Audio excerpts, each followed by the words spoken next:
The third bullet up there, the rating tool for infrastructure. I'm pretty excited about that. That's something I'd like to talk about in a couple later slides. And also advocate, communications. That's one of the things I'd like to stress. We need to advocate the sustainability. Now, we've got a definition of sustainability.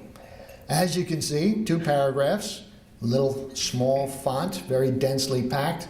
Let's skip that one. Let's do the short version. We don't have that much time. Sustainable civil infrastructure provides environmental, economic, and social well-being now and for the future, the so-called triple bottom line. Our Committee on Sustainability wants to demonstrate to ASCE members and the public that a more environmentally, economically, and socially sustainable natural and built environment is essential and achievable. And the civil engineer's role in sustainability is evolving now to include policy leadership, environmental stewardship, and life cycle planning. Now that third bullet, the rating system. About a year ago, our Committee on Sustainability came to the ASCE Board of Direction and said, we'd like to put together a rating system for infrastructure.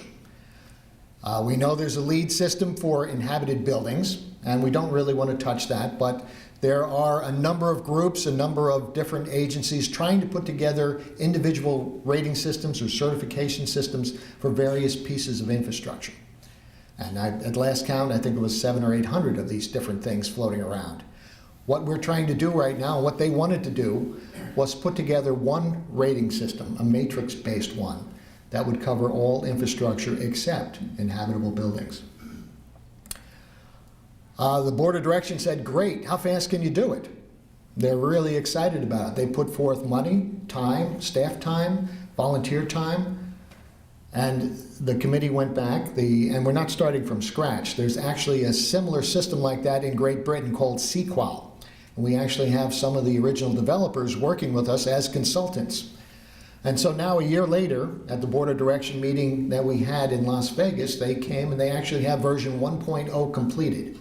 They've run a couple pilot tests on it, and we're hoping with our partners, the American Consulting Engineers and the American Public Works Association, to come out in this spring with a public version. So please look forward to it. We're very excited about this. At the same time, there'll be some courses to learn how to use the rating system, but ASCE has also developed a complementary sustainability certificate course for civil infrastructure. So we talk about the triple bottom line, the economics, the environmental, and the social. And there is a social impact of infrastructure systems. Pervasive, functioning infrastructure is the key to our economic well-being and success. DeWitt Greer, chair of the Texas Highway Commission during the heyday of the interstate highway system, said, "We do not have great highways because we are a great nation. We are a great nation because we have great highways." Lewis Thomas, the former dean of the Yale Medical School, said, "The greatest advances in improving human health were the development of clean drinking water and sewage systems. So we owe our health as much to civil engineering as we do to biology." So where do we stand with infrastructure in the United States? At the end of the 20th century, we had 55,000 community drinking water systems, 30,000 wastewater treatment and collection facilities, 4 million miles of roads, 117,000 miles of rail, 600,000 highway bridges. We also have another 75,000 rail bridges, 19,000 airports. As you know, ASCE puts together a report card on America's infrastructure, and we just came out with one in 2009. So America's infrastructure, where are we headed? ASCE actually has come out with 4 report cards or updates on America's infrastructure since 1998.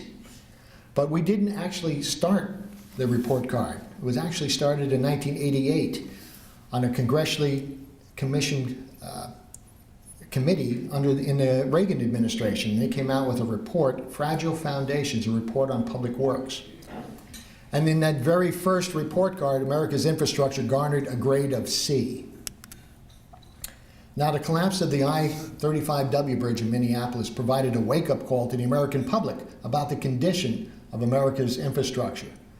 But we in the business have known about the condition and how poor it is for a number of years. 1 in 4 of the nation's bridges is either structurally deficient or functionally obsolete.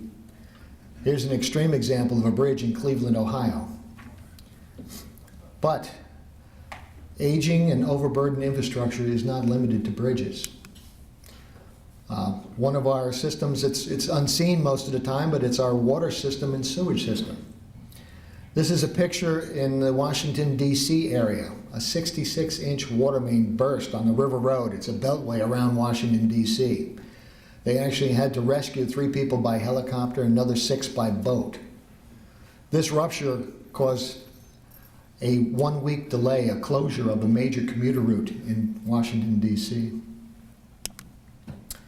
So, what's the condition on America's infrastructure? We came out in early 2009 while the President and the Congress were talking about a stimulus. The overall grade was a D. That's funny. Back in 2005, the overall grade was a D. That just shows you that if you do nothing, nothing happens. We really haven't been investing in our infrastructure. We graded 15 categories of infrastructure. And if you look at the grades, you can count them, 11 Ds or D minuses, 4 Cs. Now, this is the national report card. Orange County just came out with the 2010 report card. You guys did appreciably better. So I was with a number of officials, a number of people from Orange County yesterday, and I said, how come you guys did so much better?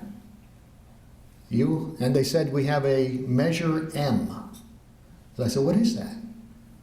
It's a financing method that you're all familiar with it, that's actually providing funds to invest in infrastructure. And it's amazing when you invest in your infrastructure, the condition gets better, and it's evidenced by your grades. But let's go back to the rest of the country. We're not as fortunate to have that funding mechanism. If we look at our highways, severe highway bottlenecks have increased 40% during the past 5 years. We get that information from the Texas Transportation Institute, which takes readings around the country.